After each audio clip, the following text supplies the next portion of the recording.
being too early or being too late are often equally fatal. And being too early often is even worse because one doesn't give up hope and one keeps waiting and in the process burns hundreds of millions of dollars. And then the luck element that you were talking about. So some of this stuff one will just get totally lucky on. The same idea at a different time turns out to be less successful or more successful because stuff is matured.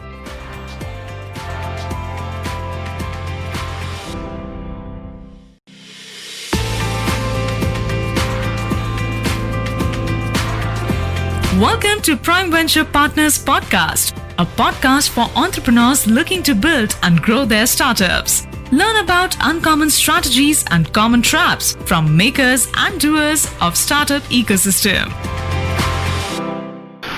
Welcome to the Prime Venture Partners Podcast. Today we have with us a special guest and a dear friend, Ashish Gupta. While Ashish needs no introduction, he is a well-known technocrat, serial entrepreneur, and been an investor both at an individual level and as a VC for many years. Welcome to the show, Ashish. Thank you very much, Amit. Thanks for having me over.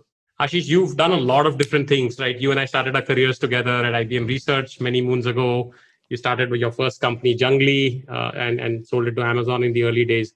Can you talk a little bit about the various things kind of you've been up to, and some of the stories from the various things, and your first stint in India as well? I guess not knowing what I'm doing is probably the hallmark of my career. So as a result, I bounced around in a lot of different jobs. And IBM, as you remember, we had a wonderful boss who I didn't appreciate enough. But over the years, I regret having left him too early. So I ended up at Jungly and then left Amazon to start another services company, which became a services company called Tavant. And Tavant is what brought me to India really the first time, because we opened two offices, one in Gurgaon and one in Bangalore. And as a result, I stayed in India for close to a year. At that time, HSR layout had practically no homes in it, and finding an auto used to be hard. So it was an interesting time. And then spent 8 years in India with Helion, which is a venture fund that I started along with 4 other folks. And now I've been back in the US for about 5 years. Wonderful, Ashish. And many of the listeners may know that Ashish has recently kind of joined us as partner emeritus at Prime. So we'll talk a lot about his journey as an investor for this podcast. So Ashish, you've also done a lot of angel investing and professional kind of VC investing. So can you talk to our listeners about some of the lessons that you've learned over the last 10 years? And in particular, let me start with, what are things about angel investing, or for that matter, VC, that people, believe or have, myths versus realities, but may not be true? So one of the myths that I've heard from, or at least I think a myth from a lot of folks, especially those who are not in investing, is that somehow angel investing is a way to make money. I found that angel investing is more a way to exercise one's passion, and it costs a lot of money. So it is probably more expensive than golf or tennis as a way to keep oneself entertained. And once in a while, one gets lucky, which forms the apocryphal stories as to what draws the rest of the flies in, only to get fried on the flames of angel investing. But that is one. The other one, which I find as an investor is a very interesting journey, is that one can become a good investor by learning what works for others. And probably Warren Buffett is an interesting example. He's written more about investing than most other investors. So by that token, we should all have become Warren Buffett by now. But man, is that story a sad ending for most of us who have tried to emulate. So it comes down to discipline of execution. It's very easy to read, but like everything else in life, we all play a certain stroke. And just by watching Nadal, I can't change my backhand to the way he plays his backhand. And we regress back to the stuff that we know. So one of the things that I find is a myth that a lot of people believe in, but I found it very hard to practice, is that by just talking to folks and learning what others do, one can become an investor. Whereas what I found, it is more like finding what works for you, because all one needs are 3 good deals in an entire lifetime, and one is done. And that is out of hundreds of millions of deals. And it's discovering what is that special something about how you play the game that I think is the hard part. Yeah, since you mentioned Buffett, one of the things that he also says is you need to get, you need to be right 5 or 6 times in your entire life to have sort of an extraordinary outcome.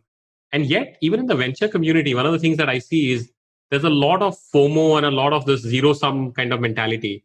Whereas you don't see that in public market investors, right? Public market investors, you could invest in value, you could invest in growth, you could do that. Any kind of thoughts on why that is? Or is it that India has classically been a little shallow as a market in terms of market depth, and therefore there are only going to be so many few companies. So what do you think Yeah. about that? Yeah, I think it does. I would agree with you that there is FOMO in the private world. And that comes, I think, because of a scarce resource. Because there is only one seat on this motorcycle, the motorcycle being any startup that is leaving at any point in time, and they will take only one rider on the pillion with them. Whereas the public market investing looks like a bus. As many people can climb into it as they want. It is still equally hard uh, as to which bus to climb in. But that perception of a bus versus a motorcycle exacerbates the sense of FOMO in venture investing. Incorrectly so in both cases. In India, as you correctly pointed out, even more so because there are only so many motorcycles out there. Where in the US, there is an entire kafila of motorcycles that one could ride. So it's a more mature space. But I think it's more this motorcycle versus bus given number of investors who can count that does lead to it. So since you've also invested in the US and you were also a Kaufman Fellow earlier, do you see that landscape different? I mean, obviously it's a deeper market, no question, right? A Yeah, much larger economy. But in terms of just investing itself, it's significantly different. And I think it's different if you think of investment banking circa 1970s.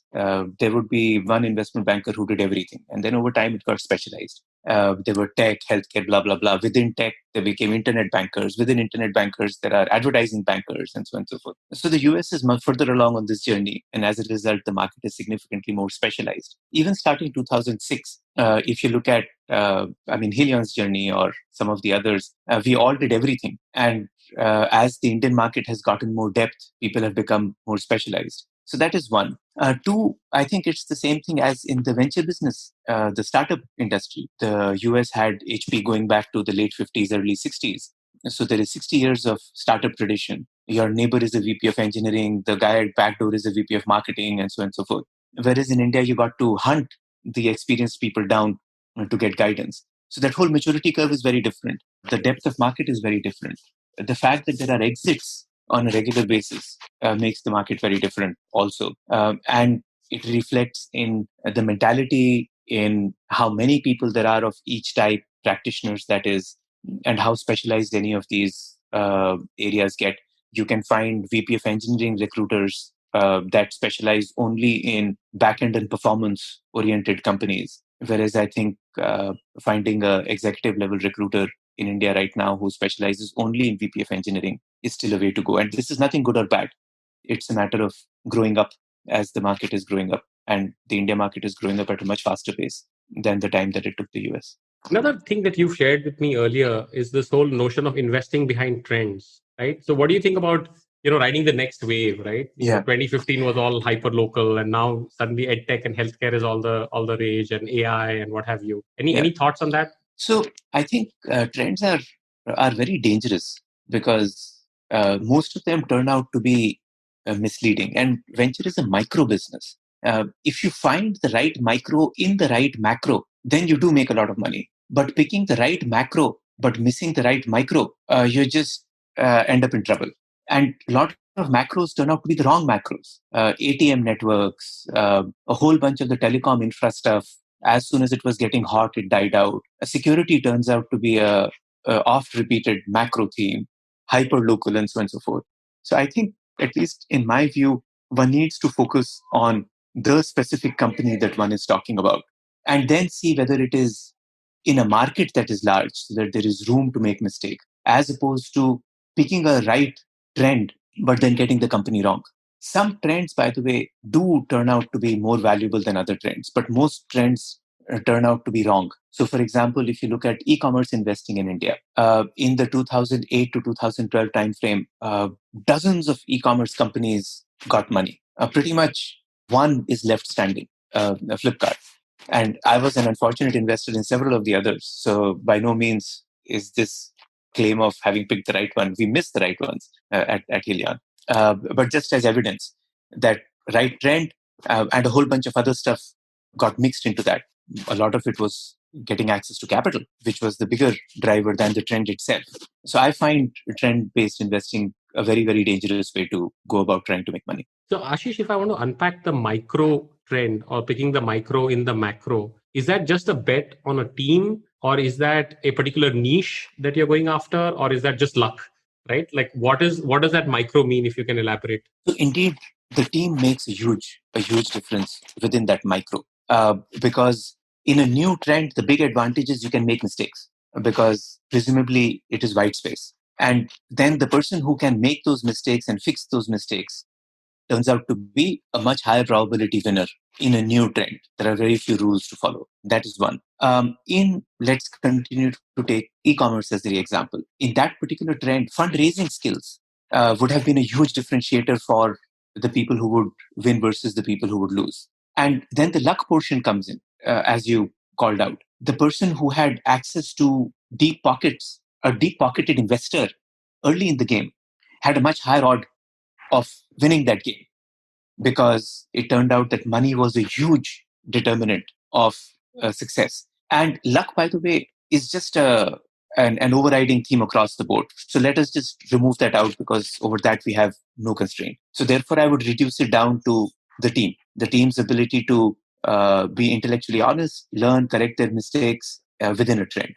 What makes a great team, and what makes a great sort of investable company in your mind?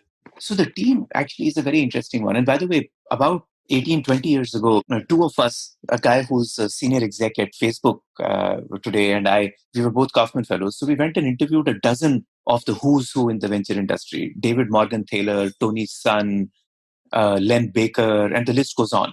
And believe it or not, we did not walk away with one, not even one, agreed upon set of principles on which they all invest. And these are all ridiculously successful investors. So, with that caveat, I will tell you what I end up looking for. I mean, of course, one could agree on one in that people should be smart, people should be honest. But I'm talking about stuff that goes beyond the basics. So, the stuff that I end up finding works for me in a team is one is intellectual honesty. And by intellectual honesty, I mean the ability to face up facts. For those of you, especially given that most of our audience is in India, a lot of the stuff that the Gita talks about. So being able to look at facts, I think, is an extremely important one, even when they're unpleasant, especially when they're unpleasant. Outbound skills is another one. In some cases, that manifests itself as marketing, in other cases, as sales, but it always manifests itself in the ability to sell the company to investors, to potential recruits, to other team members, and so on and so forth. The ability to think big but execute small. Because if one doesn't think big, one ends up building a rinky-dink company. If one only thinks big but doesn't execute small at all, then one is trying to climb Everest, but one is stuck with analysis paralysis at base camp. And last but not least is adaptability. One thing is for sure, that whatever you thought is going to be wrong. So how does one keep changing as the game kind of plays out? These are four of the things that I end up looking for. And then there are table stakes. They got to be intelligent. You got to be honest. By the way, lots of people make money with people who are dishonest. So there is nothing wrong. It's just something that doesn't work for me. And I don't mean that as a left-handed remark. There are folks who get away with that, and power to them. But those are some of the things that you have to choose, which are on the value system portion and not on the skill set part. Ashish, if I may interrupt for a second, right? So Yeah. how do you, these are hard things to assess, right? In terms of, intellectual honesty, maybe some are more skill oriented, like this, sales, marketing, outbound, or adaptability. How would you figure that out when you're investing in a team and you don't have all day and all night, or certainly not, months and years to make that decision? Some are easier than others. So actually, intellectual honesty turns out to be somewhat easier because you can actually pick arguments and fights with founders on belief systems that you are actually antithetically inclined to, but you can still pick the contrarian position to find out. And especially in the course of a debate, you find out whether people are willing to change their minds. One very interesting thing that Michael Dell used to do, he used to interview people for 12 hours straight. I don't know whether he still does that or not. They would join him for breakfast at 7 a.m. and they would stay with him till dinner. And a part of the thinking was that how long can a person keep up a pretense? And sooner or later, that veneer is going to fall off and you'll discover who the true person is. And some of it does work for companies also. If one spends enough time, you begin to find out whether people do believe what they're saying. Outbound skills and marketing, you also kind of figure out. Adaptability is much harder because it's a much smaller area. Some folks, actually, Rishi Navani, who founded Matrix, once told me a very interesting thing. He would pick people who had dealt with adversity in their lives. And that would give him a sense of the fact that and I'm sure he had many more things, but this was an interesting example of whether or not they were adaptable. So looking for historical stuff. Reference checks, I find, is pretty much the only reliable way of getting data, because I find I'm fairly easy to fool. So talking to people who have worked with folks in the past is, I think, a necessary precondition. Thinking being executing small is extremely, extremely hard, especially for first time entrepreneurs who have just come to you with an idea. And I have often gotten clobbered there. So I agree with you, Amit, that they are on different dimensions in terms of hardness, uh, in terms of evaluating, and some element of risk is indeed very much there.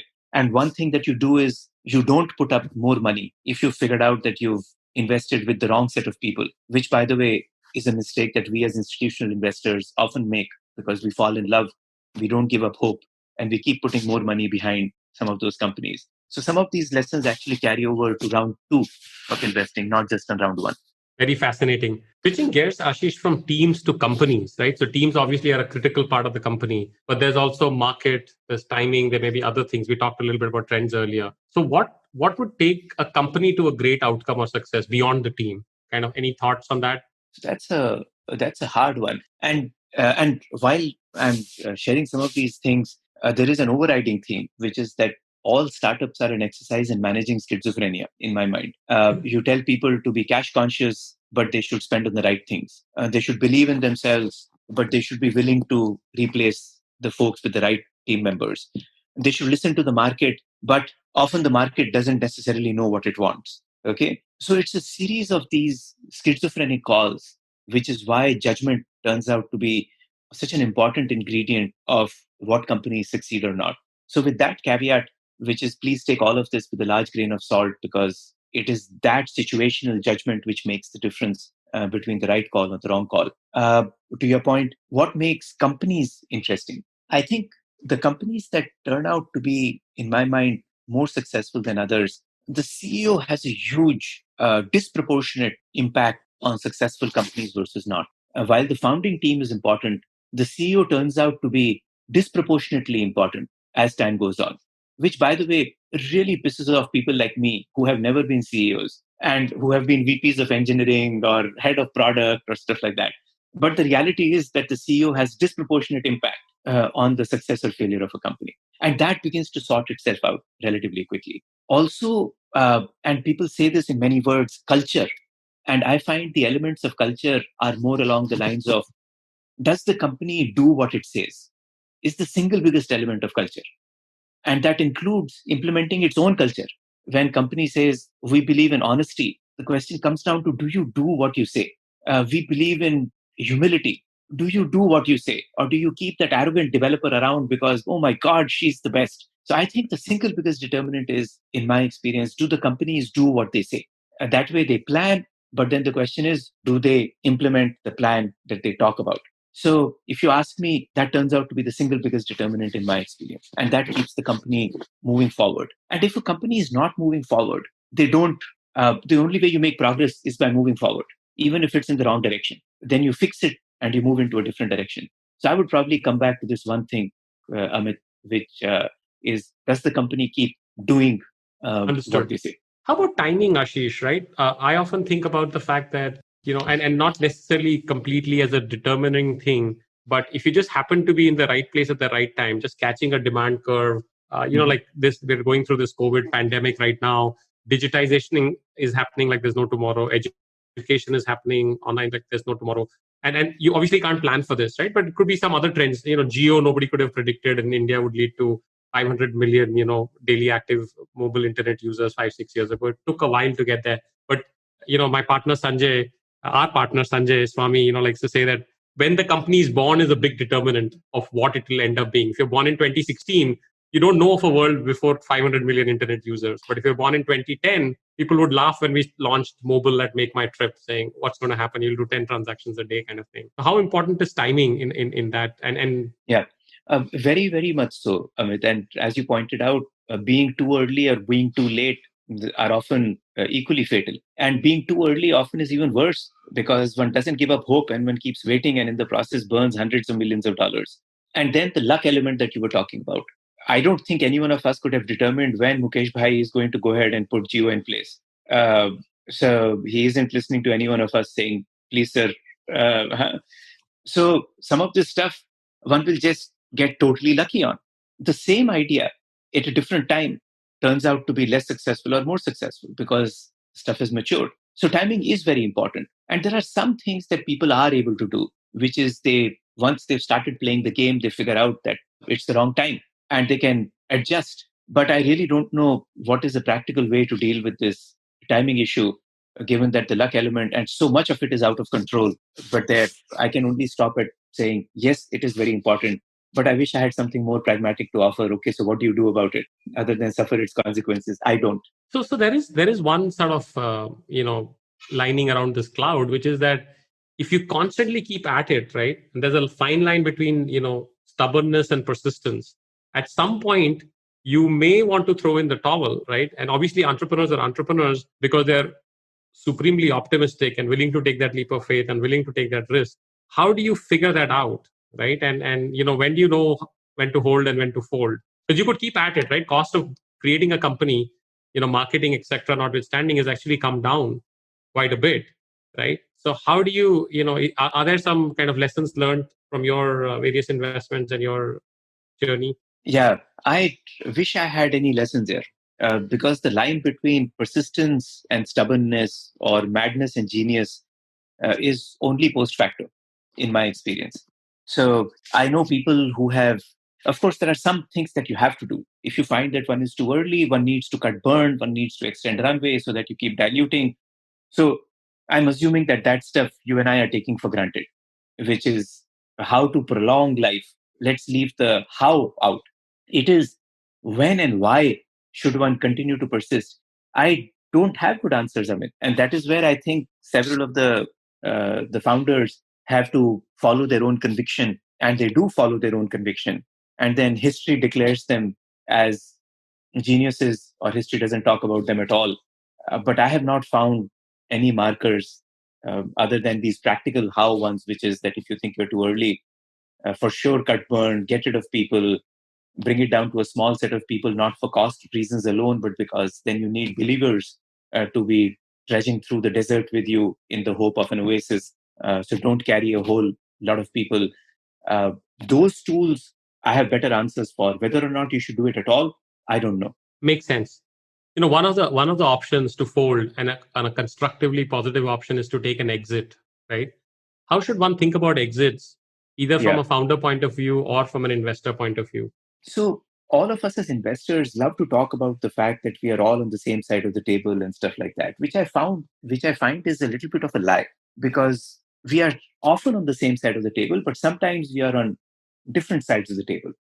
And exits is one such thing. So if somebody as a venture fund has got 150, $200 million that they have raised, unless they get meaningful exits being at least a third of the fund or half of the fund, it doesn't really move the needle. But for founders, it does often make sense to get out early. And that is one disconnect that does end up plaguing companies once in a while. The reverse works also, where I have found founders to believe that no, no, no, we have to keep going, whereas my experience has taught me that we should not keep going. So, ironically, we find ourselves often in the other side of the equation also, where I'm trying to convince somebody that they should exit the company, but they believe that they should keep going.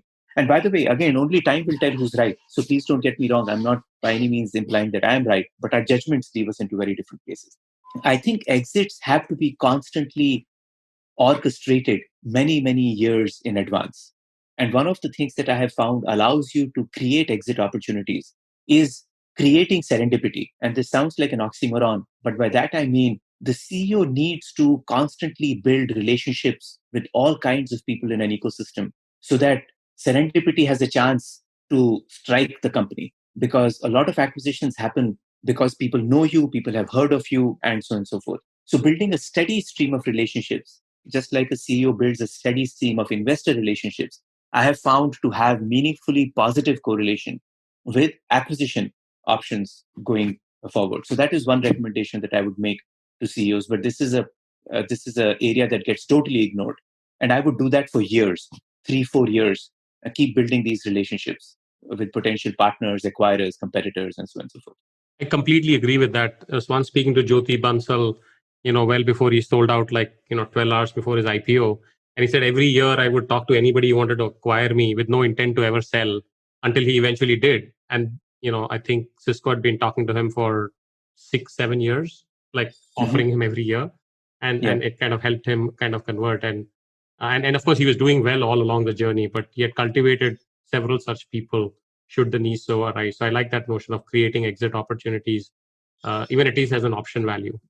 Yeah. And the caution there being that one needs to approach these conversations exactly as you pointed out, with zero expectation. And we are back to the Gita. So one should literally be having these conversations with a view that this is not because I want to sell the company, because that often makes the conversations very awkward, but rather a belief in the fact that a larger network will be of some use to the company, uh, and do it from that first principles. But indeed, as you were mentioning, Jyoti, I've not heard this before, but makes a lot of sense. 6 years is a long time to have maintained a relationship which results in this, but not uncommon at all. Yeah, and not only 6 years. I mean, of a company that was growing at some crazy triple digit, 50 million, 100 million, 200 million kind of revenue, Yeah. growth rate, and still maintaining those relationships. That was Hmm. definitely one big lesson learned. Yeah. And just continuing along that lines, Ashish, right? And you were an investor in Make My Trip, and Helion was as well. And we went public in 2010. But a lot of companies are choosing to stay private longer and longer, right? What does that kind of mean, and what are the implications of it? Yeah. So, Amit, I understand very little of this, but the little that I do understand leads to a fairly interesting set of, I think, existential crises around the notion of markets. I mean, one of the reasons people went public is because that was the source of capital. While most of us think of going public as a path to exit, it actually, the single biggest thing that it does is gives the company access to capital. It gives it legitimacy, and it gives it access to cheaper capital. You can borrow more easily, and so on and so forth. And I think a lot of this money that got printed in 2008, 2009, and which is now getting printed again, has created private pools of capital that make the public market somewhat less relevant. And companies, therefore, keep relying on private folks. So, what it tells us, in my mind, is that there is now a huge market outside of the public markets where you can discover price and get access to massive pools of capital till the company has become massively big. I think and correct me, Amit, you always know this stuff way better than I do. The Amazons of the world went public at sub-billion-dollar valuations. Is that correct? Even lesser, even Even lesser. lesser? And I think that Amazon had only raised about $8 or $10 million pre-IPO. Got you.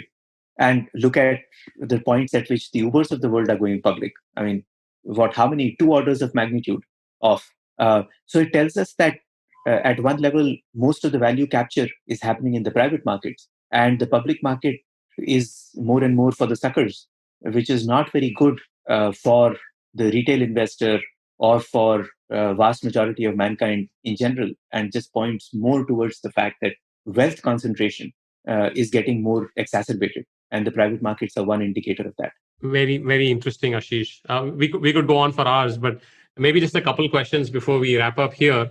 Uh, you know, can you talk about things that you wish people knew, right? Both entrepreneurs and investors, that they don't, or perhaps are sort of left by the wayside. I guess one was just this notion of this exit planning that I mentioned, and the other one that honestly is probably more indicative of the fact that I'm getting old and should go to pasture than anything else. I find that more and more uh, folks are coming off the view that good guys don't win, and that one has to be a jerk in order to do well.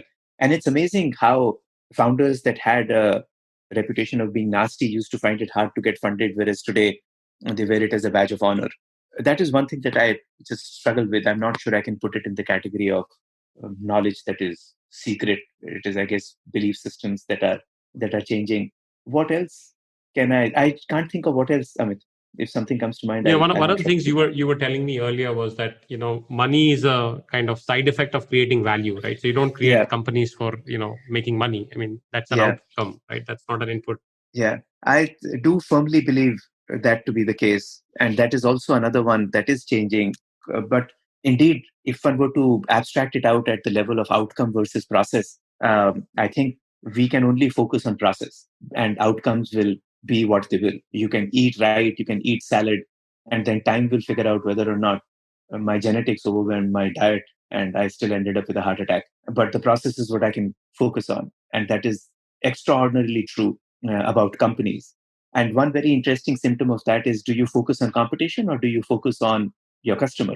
And you'll find that companies do a whole bunch of things driven by competition, whereas you have no control. Your competitor's CEO might not know what he or she is doing themselves, whereas I'm trying to figure out what they are doing. So talk of extrapolating into the ether.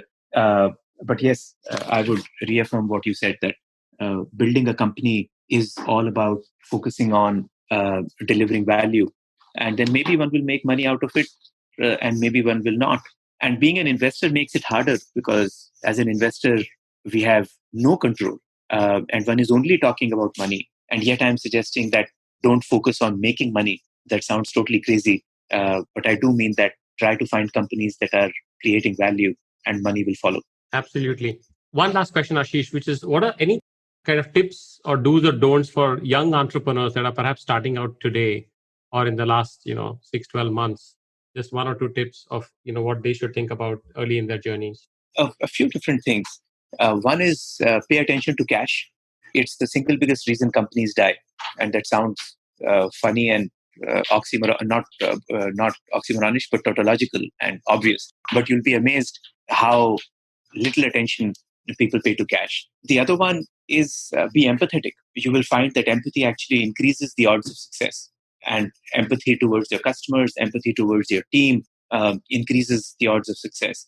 And last but not least is, while this sounds very trendy, and my earlier comment about trends, become spiritual. You'll find that having no ego is a fantastic way to succeed, because then you listen to customers, you listen to teams, and you make the right decisions. And I would submit to you that whether it is Einstein or whether it is Warren Buffett or Bezos or Bill Gates, one of the things that you will find as a recurring theme, and there are counterexamples, by the way, is that a self is trumped by fact and market. And these are all signs of having no ego. So these are the three things that I would call out: cash, empathy, and try and get rid of your ego and be spiritual. That is a very profound note to end on. So we'll try and make it a little lighter for the users, but some real deep and insightful thoughts there, Ashish.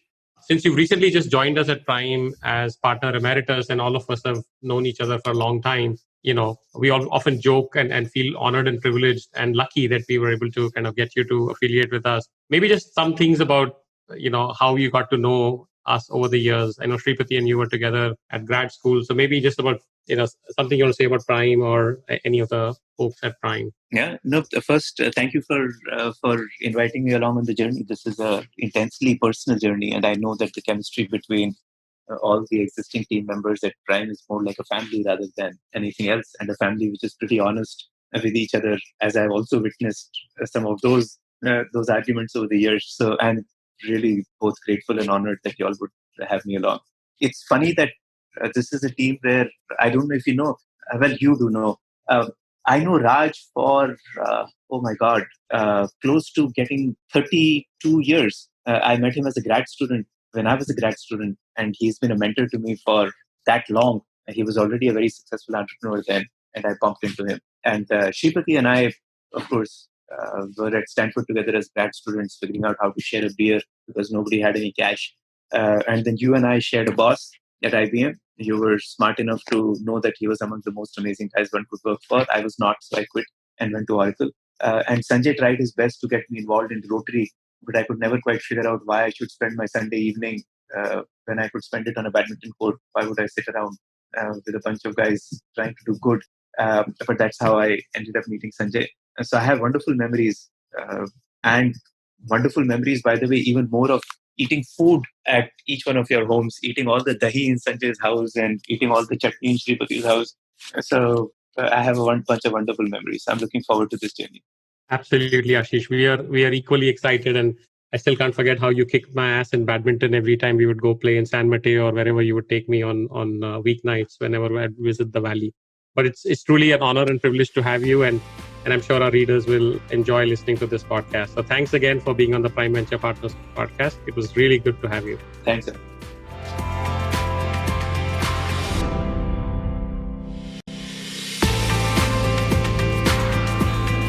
Listeners, thank you for listening to this episode of the podcast. Subscribe now on your favorite podcast app for free, and you'll be the first one to know when new episodes are available. Just search for Prime Venture Partners Podcast in Apple Podcast, Spotify, Castbox, or however you get your podcasts. Then hit subscribe. And if you have enjoyed the show, we would be really grateful if you leave us a review on Apple Podcast. To read the full transcript, find the link in the show notes.